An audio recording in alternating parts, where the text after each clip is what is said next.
a bank from the very beginning, saying that we wanted to be the people's bank, to be everywhere, to serve the ordinary Ghanaian.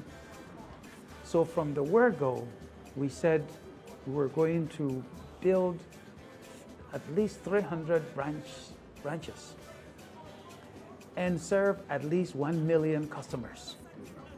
And that we will be in where any major market is in this country. We built this network, which then became the focal point for economic development in many of the areas. Because now, if I know a specific man in Wale Wale who sold building products. Before we got there, his business was small because he couldn't drive through all these bad roads to go and deliver supplies, go and collect cash.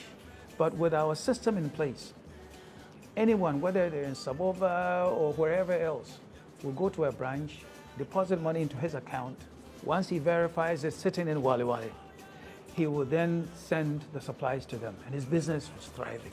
Collapsing a 300-branch financial entity is inimical to the economic interests of the country. We had thousands of employees. Those employees don't have jobs. And because of the banking sector problem that showed up, who is going to give a branch manager a job today? We consider that we built one of the first, people talk about interoperability. We did this, more than 6 years ago. And that system, it doesn't work now. When the new administration took over in 2017, it decided to freeze all contracts and said they were going to review them and reject whichever ones that they would reject. Well, they did the review. None of our projects was rejected. As a matter of fact, they gave even more contracts to a number of the contractors that we had pre-financed. But they would pay the new contracts and leave ours, right? We said, just give us 300 million Ghana cedis of contracts, work done and certified. And if they had done that, none of our companies would have suffered any challenges. They didn't. I believe that the action of this government was a knee-jerk reaction to a situation that should have been faced with reasonableness, level head, and a calm disposition.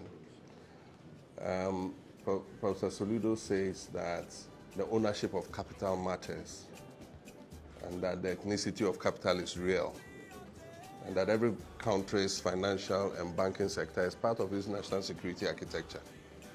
It's not the first time we've done a banking sector cleanup. Under FinSap, we had struggling banks, and we dealt with it, and the banks came out stronger after FinSap than before.